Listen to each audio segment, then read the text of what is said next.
साथ संगत जी, बड़े प्यार से कहना जी, धन निरंकार जी। संतो थोड़ा विचार कर देखिए कि आपका जन्म एक दुर्घटना एक्सीडेंट है। अगर अभी इसी पल आपको यह सच पता चल जाए कि आप सिर्फ यह हार्ड मास का शरीर नहीं है और आपका इस धरती पर आना कोई एक्सीडेंट या फिर कोई इत्तेफाक नहीं है, तो क्या होगा? आपकी पूरी लाइफ की डायरेक्शन बदल जाएगी, है ना। शास्त्रों में एक बहुत गहरी बात कही गई है, दुर्लभम मानुषो देहो देहि नाम क्षणभंगुरः। यानी कि यह मनुष्य का जो शरीर अत्यंत दुर्लभ, रेयर है। लाखों योनियों के सफ़र के बाद संतो हमें यह ह्यूमन बॉडी मिलती है, और यह सिर्फ पैसे कमाने या फिर बिल्स पे करने के लिए नहीं मिली है। इसका एक बहुत बड़ा पर्पस है। आपने कभी गहराई से सोचा है संतो कि इंसान और जानवर में फ़र्क क्या है? हम में से ज़्यादातर लोग सोचते हैं कि लाइफ का मतलब बस इतना है कि पढ़ाई करो, जॉब करो, शादी करो, बच्चे पैदा करो और एक दिन चले जाओ, है ना। लेकिन ज़रा सोचिए, अगर जीवन सिर्फ यही है तो इंसान और जानवर में क्या फ़र्क रह गया? हितोपदेश में एक श्लोक आता है संतो, आहार निद्रा भय मैथुनम च सामान्य मेतक पशुभिर्नराणाम धर्मो हितेशाम अधिको विशेषो धर्मेण हीना पशुभिर समाना। मतलब खाना, सोना और डरना और अपनी प्रजाति स्पेसिस को आगे बढ़ाना, यह तो जानवरों में भी कॉमन है। इंसान में विशेष क्या है फिर? धर्म यानी कि सत्य को जानने की क्षमता। निरंकारी मिशन संतो हमें यही समझाता है कि जब तक इंसान उस परम सत्य, इस निरंकार को नहीं जान लेता, तब तक वह केवल जी रहा है, जाग नहीं रहा है। सबसे बड़ा इल्यूजन है संतो मैं कौन हूँ। जब हम कहते हैं कि खुद को जानो, तो आप कहेंगे कि मैं तो खुद को जानता हूँ, मेरा नाम, मेरी डिग्री, मेरा परिवार। लेकिन यह सब आपकी आइडेंटिटी है, असली आप नहीं है। भगवद गीता के दूसरे अध्याय में भगवान कृष्ण आत्मा का सत्य बताते हुए कहते हैं कि अजो नित्यः शाश्वतो अयम पुराणो न हन्यते हन्य माने शरीरे। यानी कि यह आत्मा जन्मी है, इटर्नल है, शाश्वत है। शरीर के मरने पर भी यह कभी नहीं मरती। यह आत्मा इस परम पिता परमात्मा निरंकार का ही अंश है। जैसे आप पुराने कपड़े बदल कर नए कपड़े पहन लेते हैं, वैसे ही आत्मा यह शरीर बदलती है। सद्गुरु हमें इसी बात का एहसास कराते हैं कि तुम यह टेम्पररी शरीर नहीं हो, तुम एक इटर्नल सोल हो। और संतो, इसी बात को ना समझकर 99% लोग सबसे बड़ी गलती कर रहे हैं और दुख पा रहे हैं। हम अपना पूरा जीवन इस शरीर को खुश करने में लगा देते हैं। सोशल मीडिया पर लाइक्स, बैंक बैलेंस और झूठा अहंकार। आदि शंकराचार्य जी ने भज गोविंदम इस कंडीशन को डिफाइन करते हुए कहा था, पुनरपि जननम पुनरपि मरणम पुनरपि जननी जठरे शयनम। अर्थात बिना ज्ञान के इंसान बार बार जन्म लेता है, बार बार मरता है और इस लूप में फंसा रहता है। हमारी इच्छाएं, डिज़ायर्स कभी ख़त्म नहीं होती। एक पूरी होती है संतो तो दूसरी शुरू हो जाती है। सद्गुरु कहते हैं कि इस जन्म मरण के चक्र से बाहर निकलने का केवल एक ही एस्केप रूट है, और वह है जीते जी इस निरंकार परमात्मा से जुड़ जाना। अब सवाल उठता है कि क्या परमात्मा से जुड़ने के लिए हमें सब कुछ छोड़कर जंगलों में जाना पड़ेगा? तो इसका जवाब है नहीं संतो, बिल्कुल नहीं। संतो, दुनिया इस परमात्मा को कहाँ कहाँ नहीं ढूंढ रही है, आसमानों में, पत्थरों में, दिशाओं में।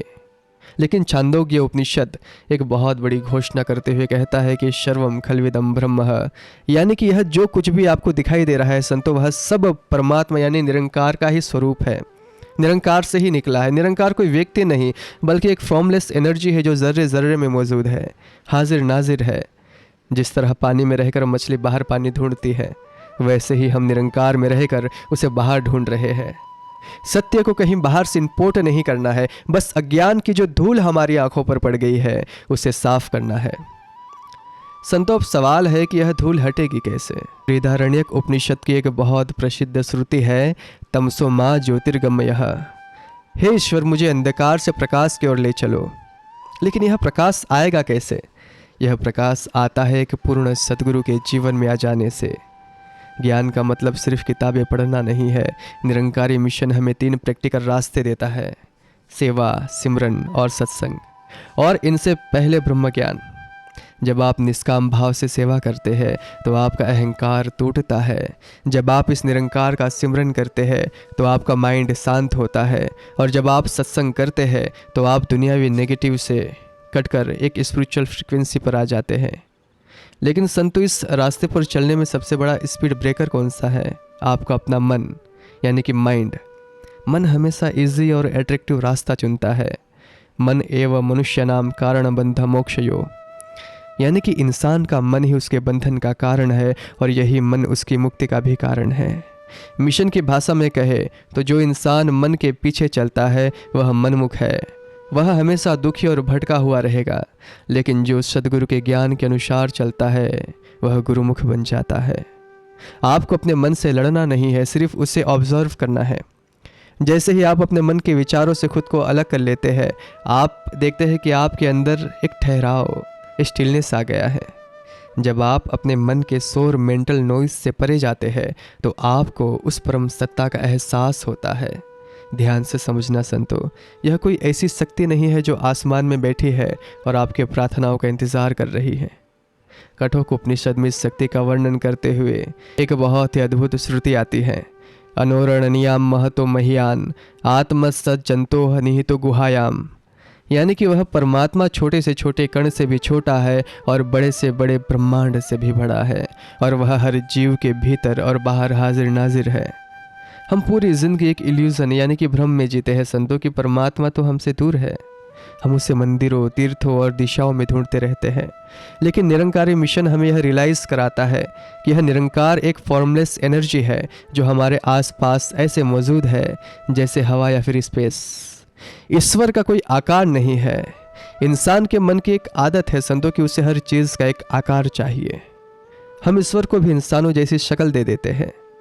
लेकिन यजुर्वेद इस बात को बहुत स्पष्ट रूप से नकारता है और घोषणा करता है कि ना तस्य प्रतिमा स्थि यश्य नाम महदेश, अर्थात कि उस परम सत्य, उस निरंकार के साथ संगत कोई प्रतिमा, कोई इमेज या फिर कोई आकार नहीं है। उसकी महिमा ही उसका रूप है। जिस तरह वाईफाई का सिग्नल पूरे कमरे में मौजूद है, आप उसे देख नहीं सकते लेकिन वह काम कर रहा है। ठीक उसी तरह यह निरंकार पूरे ब्रह्मांड में कण कण में व्याप्त है। लेकिन सवाल यह है कि अगर यह हर जगह है तो हमें दिखाई क्यों नहीं देता, हमें इसका एहसास क्यों नहीं होता। आप में से बहुत से संतों का यह प्रश्न होता है कि परमात्मा तो हर जगह है तो हम इसके एहसास में कैसे रहे। तो ध्यान से सुनो जो मैं कहने जा रहा हूँ। स्पिरिचुअल जर्नी का सबसे बड़ा टर्निंग पॉइंट आता है संतों कि हमें निरंकार इसलिए नहीं दिखता क्योंकि हमारी आध्यात्मिक आँखों पर अहंकार और माया का मोतियाबिंद छा गया होता है। इसे खुद से ठीक नहीं किया जा सकता। इसके लिए एक एक्सपर्ट सर्जन की ज़रूरत होती है जिसे हम सद्गुरु कहते हैं। अज्ञान तिमिरांधस्य ज्ञानांजन सलाहक्रिया चक्षुरुन्मीलितं येन तस्मै श्री गुरुवे नमः, यानी कि जिसने अज्ञान के अंधकार से अंधी हो चुकी आँखों को ज्ञान यानी कि ब्रह्म ज्ञान के सलाई से खोल दिया, उस सदगुरु को नमस्कार है। जब एक वक्त का काबिल सदगुरु संतो हमारी ज़िंदगी में आता है तो वह हमें कोई नया भगवान नहीं देता, वह सिर्फ हमारे देखने का नज़रिया, पर्सपेक्टिव बदल देता है। वह हमें दिव्य दृष्टि यानी कि डिवाइन विज़न देता है जिससे हम इस निरंकार परमात्मा के साक्षात दर्शन कर पाते हैं। इसी प्रोसेस को ब्रह्म ज्ञान कहा जाता है। संतो अब ध्यान से सुनना, जब इंसान को ब्रह्म ज्ञान मिल जाता है, जब वह इस निरंकार को जान लेता है तो उसकी लाइफ में क्या बदलता है? क्या उसके बैंक अकाउंट में करोड़ों रुपया आ जाते हैं? नहीं। जो सबसे बड़ा चमत्कार होता है संतो वह उसकी सोच में होता है। ईशावास्य उपनिषद में एक बहुत जागे हुए इंसान गुरुमुख की मेंटल स्टेट को ऐसे डिफाइन किया गया है कि यस्तु सर्वाणि भूतानि आत्मनेवानि पश्यति सर्वं भूतेषु चात्मानं तदो न विजिगुप्तते, यानी कि जो इंसान सभी जीवों में एक ही परमात्मा को देखता है और परमात्मा में सभी जीवों को देखता है वह फिर किसी से नफरत नहीं कर सकता। यही संत निरंकारी मिशन का सबसे बड़ा फाउंडेशन है संतो। एक को जानो, एक को मानो, एक हो जाओ। Now one, believe in one, become one. जब आप जान जाते हैं कि जो निरंकार मेरे अंदर है वही उस सामने वाले इंसान के अंदर भी है तो जाति, रंग, धर्म या फिर ऊंच नीच की सारी दीवारें साथ संगत अपने आप गिर जाती है। है कि नहीं? आप किसी से नफरत कर ही नहीं सकते, क्योंकि आपको हर जगह अपना ही अक्स नज़र आता है। संतो ध्यान देना कि यहाँ बहुत से लोग एक सवाल पूछते हैं कि क्या ज्ञान मिलने के बाद हमें सब कुछ छोड़ देना चाहिए?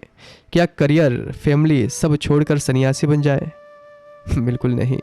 यहीं पर भगवान कृष्ण एक बहुत ही प्रैक्टिकल अप्रोच देते हुए कहते हैं, ब्रह्मण्याधाय कर्माणि संगम त्यक्त्वा करोति यः लिप्यते न स पापेन पद्म पत्रमेवाम्भस। अर्थात जो व्यक्ति अपने सारे कर्मों को उस निरंकार यानी कि ब्रह्म को सौंप कर काम करता है और आसक्ति यानी कि अटैचमेंट को छोड़ देता है, वह दुनिया के पाप और दुखों से वैसे ही अछूता रहता है जैसे कमल का पत्ता पानी में रहकर भी पानी से गीला नहीं होता। एक गुरुमुख दुनिया में रहता है, परिवार पालता है, बिजनेस करता है, मॉडर्न लाइफ जीता है, लेकिन वह अंदर से जानता है कि यह सब टेम्परेरी है। वह एक मूवी थिएटर में बैठे दर्शक की तरह है जो फिल्म को एंजॉय तो कर रहा है, लेकिन जानता है कि स्क्रीन पर चल रही ट्रेजेडी असली नहीं है। असली सिर्फ वह वाइट स्क्रीन है, यानी कि निरंकार है। अब सबसे महत्वपूर्ण है, इस ज्ञान को लाइफ में अप्लाई कैसे करें। ज्ञान सिर्फ सुन लेने से काम नहीं आता, इसे जीना पड़ता है। मिशन ने इस जीवन को सुंदर और सहज बनाने के लिए कुछ बेहतरीन सूत्र दिए हैं। पहला, सेवा, selfless service, breaking the ego. हम अक्सर सोचते हैं कि सेवा का मतलब सिर्फ झाड़ू लगाना या लंगर बांटना है। नहीं संतो, सेवा का असली पर्पस है मैं यानी कि ईगो को ख़त्म करना। भगवद गीता कहती है, कर्मण्यवाधिकारस्ते मा फलेषु कदाचन, यानी कि कर्म करो लेकिन फल की इच्छा मत रखना। जब आप बिना किसी लालच, बिना किसी क्रेडिट या फिर ताली के किसी की मदद करते हैं, निष्काम कर्म करते हैं, तो आपका अहंकार पिघलने लगता है। सेवा आपको हम्बल बनाती है। दूसरा है सिमरन, कंटिन्यूस रिमेम्बरेंस। मन की फितरत है भागना, या फिर वह पास्ट के दुखों में रोता है या फिर भविष्य के डर में घबराता है। सिमरन यानी कि तू ही निरंकार का जाप मन को प्रेजेंट मोमेंट में लाने का एक टूल मात्र है। महर्षि पतंजलि योग सूत्र में कहते हैं, तज्जपस तत्तर्थ भावनम। सिर्फ तोते की तरह शब्दों को रटना नहीं है, बल्कि उसके अर्थ की भावना को महसूस करना है। जब आप कहते हैं कि तू ही निरंकार, तो आपको महसूस होना चाहिए कि यह परम शक्ति मेरे अंग संग है। यह सिमरन कोई फिक्स टाइम की पूजा नहीं है, यह चलते फिरते, ऑफिस में काम करते हुए हर पल का एक एहसास, कंटिन्यूस अवेयरनेस है। तीसरा है सत्संग, द पावर ऑफ ट्रूवेशन। आजकल डिप्रेशन और एंजाइटी क्यों बढ़ रही है? क्योंकि हम नेगेटिव लोग और नेगेटिव इन्फॉर्मेशन के बीच घिरे हुए हैं। आदि शंकराचार्य ने बहुत स्पष्ट कहा था, सत्संगत्वे निसंगत्वम, निसंगत्वे निर्मोहत्वम। सत्संग से इंसान सांसारिक मोह से कटता है, और जब मोह टूटता है तो मन शांत होता है। जब आप ऐसे लोगों के बीच बैठते हैं जो निरंकार की बात करते हैं, प्रेम की बात करते हैं, तो आपकी अपनी स्पिरिचुअल बैटरी चार्ज होने लगती है। सत्संग मन की रेगुलर क्लींजिंग है संतो। हमारी आधे से ज़्यादा लाइफ का स्ट्रेस इस बात का है कि चीज़ें मेरे हिसाब से क्यों नहीं हो रही है। हमने कंट्रोल की एक छोटी आदत पाल रखी है। गीता के अंतिम अध्याय में सबसे बड़ा रहस्य खोलते हुए भगवान कृष्ण कहते हैं, सर्वधर्मान परित्यज्य माम एकम शरणम व्रजः। सब कुछ छोड़कर, सारे अहंकार को छोड़कर मेरी शरण में आ जाओ। इसे निरंकारी मिशन में साथ संगत भावना मानना को रजा में राजी रहना कहते हैं। इसका मतलब यह नहीं कि आप कोशिश करना छोड़ दें। आप अपना 100% एफर्ट डालो, लेकिन जो रिजल्ट आएगा उसे निरंकार का प्रसाद समझकर खुशी खुशी एक्सेप्ट कर लेना। जब आप सरेंडर कर देते हैं संतो, तो लाइफ का सारा बोझ यह निरंकार अपने ऊपर ले लेता है। वसुदेव कुटुंबकम, अंतिम सूत्र है पूरी इंसानियत से प्यार करना। अयम निजः परो वेति करुणा लघु चेतसाम उदार चरितानाम तु वसुदेव कुटुंबकम। अर्थात यह मेरा है, वह पराया है। ऐसी सोच छोटी बुद्धि वाले लोग यानी कि मनमुख की होती है। जो विशाल हृदय वाले हैं यानी कि गुरुमुख है, उनके लिए तो पूरी धरती ही उनका परिवार होता है। जब निरंकार एक है सात्संगत, तो हम अलग कैसे हो सकते हैं? यह नफरतों से भरी दुनिया सिर्फ इसी एक विचार से बच सकती है कि हम सब एक ही नूर के अंश हैं। यह मनुष्य का जन्म बार बार नहीं मिलता संतो। आप 60, 70 या फिर 80 साल इस धरती पर रहेंगे और फिर यह शरीर राख या फिर मिट्टी हो जाएगा। कि आप सच में इस लाइफ को सिर्फ रोने में, शिकायत करने में, पैसे के पीछे भागने में और दूसरों से जलने में वेस्ट करना चाहते हैं? जिस दिन यह ब्रह्म ज्ञान आपकी लाइफ का हिस्सा बन जाता है उस दिन परिस्थितियाँ शायद ना बदले संतो, लेकिन आपकी मन स्थिति यानी कि स्टेट ऑफ माइंड हमेशा के लिए बदल जाएगी। बाहर तूफान चल रहा होगा लेकिन आपके अंदर एक ऐसा सन्नाटा, एक ऐसी गहरी शांति होगी जिसे दुनिया की कोई भी ताकत नहीं छीन सकती। अगर आपके दिल में कहीं पर भी यह प्यास जगी है कि मुझे उस सत्य को जानना है, मुझे उस निरंकार का दीदार करना है, तो याद रखना संतों के सद्गुरु हमेशा तैयार बैठे हैं। बस आपके झुकने और आपके मांगने की देर है। अपनी लाइफ को अनकॉन्शियस यानी कि बेहोशी में मत जीने दीजिए। जागिए, उस निरंकार को पहचानिए जो आपके रोम रोम में बसता है और एक गुरुमुख बनकर इस दुनिया में प्यार का उजाला फैलाइए। अगर कहने और समझाने में कोई त्रुटि हुई हो तो दास को एक क्षमा करना, बड़े प्यार से कहना जी।